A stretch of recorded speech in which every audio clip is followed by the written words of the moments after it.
Hello everyone. सो ये है हमारे पास एनक्लेस सॉन्डर्स की 9th एडिशन की बुक है। आज हम लोग देखने वाले हैं बहुत ही इंपॉर्टेंट टॉपिक, बहुत ही सबसे ज़्यादा पूछने वाला एग्जाम में और सबसे ज़्यादा गलत आंसर करने वाला भी। आज हम लोग पढ़ने वाले हैं कार्डियक मार्कर। इससे पहले हमने कार्डियोवास्कुलर प्रॉब्लम में ये सारे पॉइंट्स कवर कर लिए थे अपनी वीडियोस में, आप उन्हें जाके देख सकते हैं, पढ़ सकते हैं। बहुत ही अच्छे एक्सप्लेनेशन के साथ विद डायग्राम हमने पढ़ा था। आज हम लोग बहुत ही इंपॉर्टेंट पढ़ने वाले हैं कार्डियक मार्कर, तो इसको आप लोग जरूर देखिए, वीडियो को आप लोग लास्ट तक जरूर देखिए, बहुत ही इंपॉर्टेंट है ये वीडियो। कार्डियक मार्कर पूछा जाता है कि अगर किसी पेशेंट को हार्ट फेलियर हो रहा है तो ऐसा कौन सा मार्कर है, ऐसा कौन सा फाइंडिंग है जो सबसे पहले बढ़ेगी और किसको देख के हम लोग कह सकते हैं कि उस पेशेंट को एमआई हो रहा है। तो कार्डियक मार्कर में सबसे पहला मार्कर है ट्रोपोनिन, जो कि बहुत ही इंपॉर्टेंट है और कार्डियक एक्टिविटी में सबसे ज्यादा इसी को देखा जाता है। अगर ट्रोपोनिन बढ़ा है तो वो डेफिनेटली इंडिकेट कर रहा है कि उस पेशेंट को एमआई हो रहा है। हम इसको 7 स्टार, इस पॉइंट को 7 स्टार देंगे, बहुत इंपॉर्टेंट है। ट्रोपोनिन क्या है? तो ट्रोपोनिन 3 प्रोटीन से मिलकर बना होता है। Troponin C, troponin I, troponin T, इन तीनों प्रोटीन से मिलकर ट्रोपोनिन बना होता है।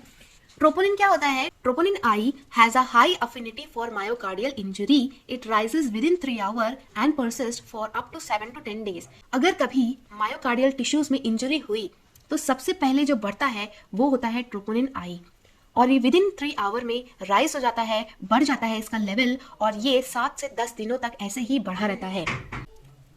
तो हम लोग देखेंगे नॉर्मल वैल्यूज। ये जो ट्रोपोनिन होते हैं ना, इनका लेवल बहुत ही कम होता है बॉडी में। जैसे ट्रोपोनिन आई का जो है वो लेस देन 0.3 नैनोग्राम पर ml में होता है। ट्रोपोनिन टी जो होता है वो लेस देन 0.1 नैनोग्राम पर ml में होता है। इतने कम लेवल होते हैं इन सब की। इसीलिए अगर एनी राइज, अगर थोड़ा सा भी ये बढ़ा तो ये इंडिकेट करेगा मायोकार्डियल सेल डैमेज को। तो इसीलिए जब कभी भी एमआई होता है, हार्ट अटैक होता है, तो उसमें सबसे पहले ट्रोपोनिन ही चेक किया जाता है। फिर दूसरा कार्डियक मार्कर है हाई सेंसिटिविटी ट्रोपोनिन, जिसको हम लोग कहते हैं HSTNT।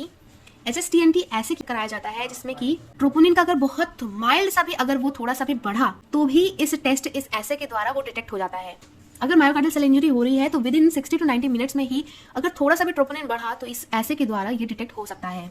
HSTNT क्या करता है कि जो भी अगर ऐसे इमरजेंसी वाले पेशेंट अगर हो रहे हैं मायोकार्डियल इंफार्क्शन के, तो उनको ये पहले ही आइडेंटिफाई करके ट्रीटमेंट में हेल्प करा देता है ये HSTNT ऐसे।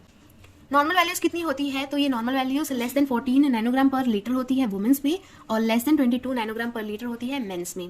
थर्ड कार्डियक मार्कर है CKMB। CKMB का फुल फॉर्म है क्रेटिनिन काइनेज मायोकार्डियल मसल। तो ये क्या करता है? अगर कभी मायोकार्डियल डैमेज हुआ तो इसका भी लेवल बॉडी में इंक्रीज होने लगता है। इसका लेवल घंटों में बढ़ता है और ये पीक हो जाता है 18 आवर्स के बाद। फिर नॉर्मल फाइंडिंग इसकी कितनी है? तो 2 to 6 नैनोग्राम पर ml है इसकी नॉर्मल फाइंडिंग। फिर फोर्थ कार्डियक मार्कर है मायोग्लोबिन। मायोग्लोबिन क्या होता है?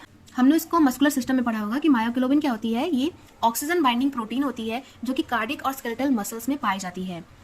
इसका लेवल भी बढ़ता है 2 घंटे में। अगर सेल डेथ हो रही है तो इसका लेवल 2 घंटे में राइज होता है, बढ़ता है, और फिर 7 घंटे के बाद इसका लेवल कम होता जाता है। लेकिन ये कोई कार्डियक स्पेसिफिक मार्कर नहीं होता है, मतलब इसके बढ़ने से हम लोग ये नहीं कह सकते कि उस पेशेंट को एमआई ही हो रहा है।